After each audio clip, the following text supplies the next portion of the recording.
Hello everyone, स्वागत है आप सभी का मेरे यूट्यूब चैनल में मैनेजमेंट इनसाइट विद आलोक। बच्चों, आज इस छोटे सी वीडियो में हम लोग ये समझेंगे कि बेसिकली नेट और जेआरएफ के बीच का क्या डिफरेंस होता है। सबसे पहले बच्चों ये जानिए कि जेआरएफ का मतलब होता है जूनियर रिसर्च फेलोशिप। ये एक तरह का फेलोशिप होता है, एक तरह का स्कॉलरशिप होता है जो गवर्नमेंट देता है हर उस स्टूडेंट को जिसने जेआरएफ क्वालिफाई किया होता है। ये बेसिकली देने का जो मेन ऑब्जेक्टिव होता है वो ये होता है कि आप अच्छे से रिसर्च कर सकें। तो जो बच्चे जेआरएफ निकाल लेते हैं, जिन बच्चों का जेआरएफ अवार्डी जो होते हैं, उनको गवर्नमेंट हर महीने पैसे देता है। ये पैसा मुझको अभी एग्जैक्ट अमाउंट नहीं याद है, लेकिन शायद आई थिंक मेरे हिसाब से 45,000 है। लेकिन अभी हम लोग अमाउंट पे नहीं जाएंगे, अभी हम लोग बेसिकली ये समझेंगे कि नेट और जेआरएफ के बीच का मेन डिफरेंस क्या होता है।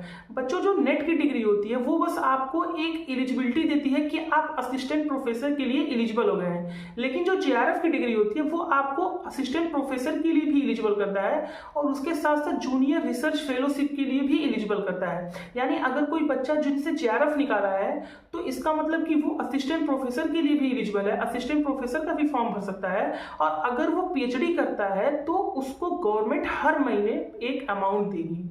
अब बच्चों, जो गवर्नमेंट अमाउंट देती है उसका मेन जो ऑब्जेक्टिव होता है, जो उसका उद्देश्य होता है वो ये होता है कि जो बच्चा पीएचडी कर रहा है वो स्मूथली पीएचडी कर सके, उसके अंदर उतनी पोटेंशियल है, उसने उस पेपर को निकाला है, वो जेआरएफ अवार्डी है।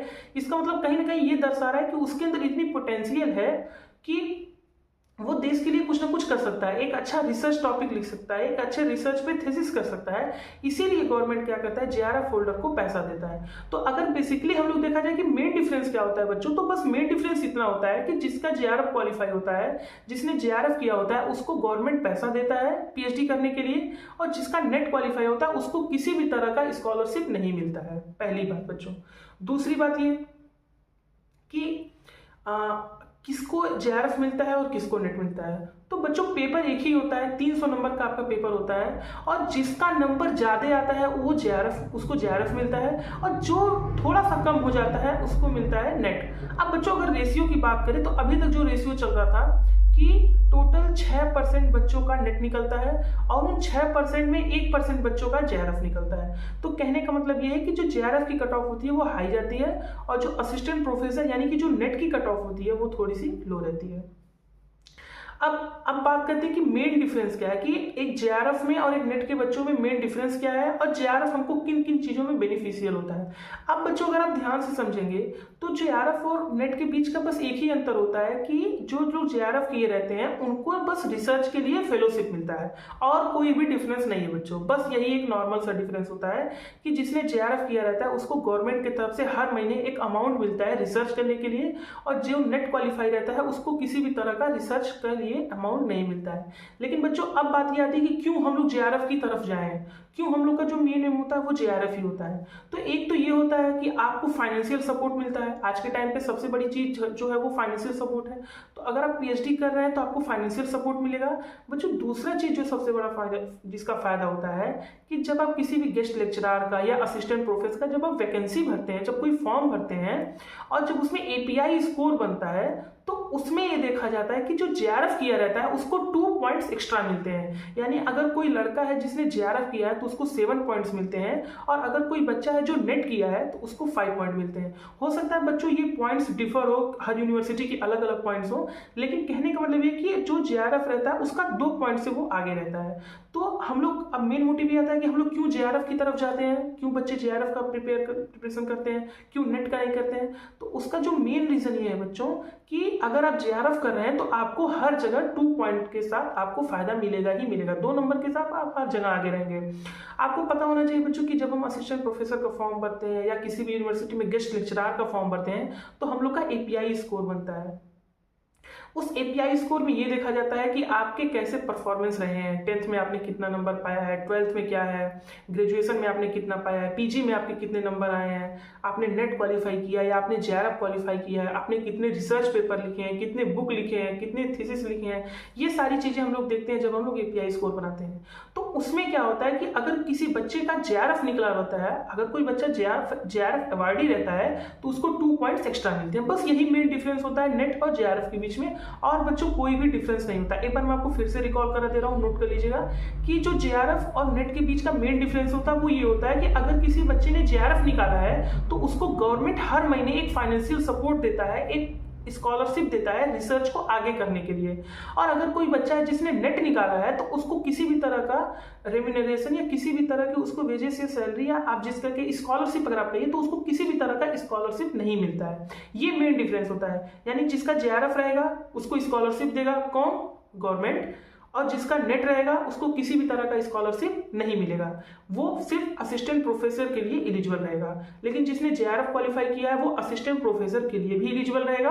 और वो जब पीएचडी में एडमिशन कर लेगा तो उसको हर महीने गवर्नमेंट की तरफ से स्कॉलरशिप मिलता रहेगा। अब बच्चों बात करें कि वैलिडिटी क्या है। जो सबसे मेन बच्चों का क्वेश्चन होता है वो ये होता है कि वैलिडिटी सर क्या है, कि अगर हमने नेट क्वालिफाई कर लिया तो हम कितने साल तक वैलिड रहेंगे, या अगर हमने जेआरएफ क्वालिफाई कर लिया तो हम कितने साल तक वैलिड माने जाएंगे। तो बच्चों अगर सपोज करिए कि आपने आज जेआरएफ क्वालिफाई किया है, आज के डेट में जो भी आज का डेट है, अगर सपोज करिए आज के डेट में आपने जेआरएफ क्वालिफाई किया है तो आपको आज के डेट से लेकर के 3 साल के अंदर किसी न किसी यूनिवर्सिटी में पीएचडी में इनरोल हो जाना है। अगर आप पीएचडी में इनरोल नहीं होते हैं तो आपको किसी भी तरह का कोई भी पैसा नहीं मिलेगा, किसी भी तरह का आपको स्कॉलरशिप नहीं दिया जाएगा। ये पहला कंडीशन होता है जेआरएफ के लिए, कि अगर आपने जेआरएफ क्वालिफाई किया है तो आपको 3 साल के अंदर किसी न किसी सेंट्रल यूनिवर्सिटी में, प्राइवेट यूनिवर्सिटी में, डीम्ड यूनिवर्सिटी में, कॉलेज में कहीं ना कहीं आपको पीएचडी में इनरोल करना है। तो अगर जेआरएफ की वैलिडिटी हम लोग देखें बच्चों तो 3 साल की होती है। जेआरएफ निकालने के बाद आपको 3 साल के अंदर किसी न किसी यूनिवर्सिटी में आपको एडमिशन ले लेना है पीएचडी में, तभी जाके आपको स्कॉलरशिप मिलेगा। लेकिन बच्चों अगर आपने एक बार नेट क्वालिफाई कर लिया तो आपके लिए वो लाइफ टाइम वैलिडिटी होती है। यानी अगर किसी बच्चे ने एक बार नेट क्वालिफाई कर लिया तो उसको फिर से नेट क्वालिफाई करने की जरूरत नहीं रहती है। जब तक वो जिएगा, जब तक उसकी लाइफ रहेगी, तब तक उसको वैलिड माना जाएगा। यानी अगर आपने नेट निकाला है, एक बार अगर आपने नेट निकाल लिया तो वो आपका आजीवन चलेगा, आपको फिर से नेट निकालने की जरूरत नहीं है, वो लाइफ टाइम के लिए होता है। लेकिन बच्चों अगर आपने जेआरएफ निकाला है और आप 3 साल के अंदर पीएचडी में एडमिशन ले रहे हैं तभी आप जेआरएफ का फायदा उठा पाएंगे, वरना जेआरएफ ही आपके लिए नेट के बराबर ही हो जाएगा। क्योंकि बच्चों मेन डिफरेंस क्या है जेआरएफ और नेट का? सिर्फ ये है कि जेआरएफ में आपको स्कॉलरशिप मिलता है। चूंकि जेआरएफ की रैंकिंग हाई होती है, थोड़े से जो बच्चे नंबर ज्यादा लाते हैं उनको जेआरएफ मिलता है, इस वजह से जब वो एपीआई स्कोर बनता है तो उनको 2 पॉइंट एक्स्ट्रा भी मिलते हैं। तो मेन डिफरेंस क्या है जेआरएफ और नेट में, कि जेआरएफ वाले बच्चों को स्कॉलरशिप मिल रहा है और नेट के बच्चों को स्कॉलरशिप नहीं मिलता है। लेकिन अगर किसी बच्चे ने जेआरएफ क्वालिफाई कर लिया है तो उसको 3 साल के अंदर किसी न किसी यूनिवर्सिटी में एडमिशन लेना पड़ेगा, तभी उसका जेआरएफ वैलिड माना जाएगा, तभी उसको स्कॉलरशिप मिलेगा। लेकिन बच्चों अगर आपने नेट क्वालिफाई कर लिया तो आपको वो आपका जो है लाइफ टाइम के लिए वैलिड रहेगा, फिर आपको किसी भी तरह का फॉर्म भरने का जरूरत नहीं रहेगा। यही होता है मेन डिफरेंस एक असिस्टेंट प्रोफेसर जिसको हम लोग नेट कहते हैं और एक जेआरएफ में। बच्चों आई होप आपके डाउट सारे क्लियर हो गए होंगे। अगर फिर भी आपके कोई डाउट है तो बच्चों आप कमेंट सेक्शन में हमको बता सकते हैं।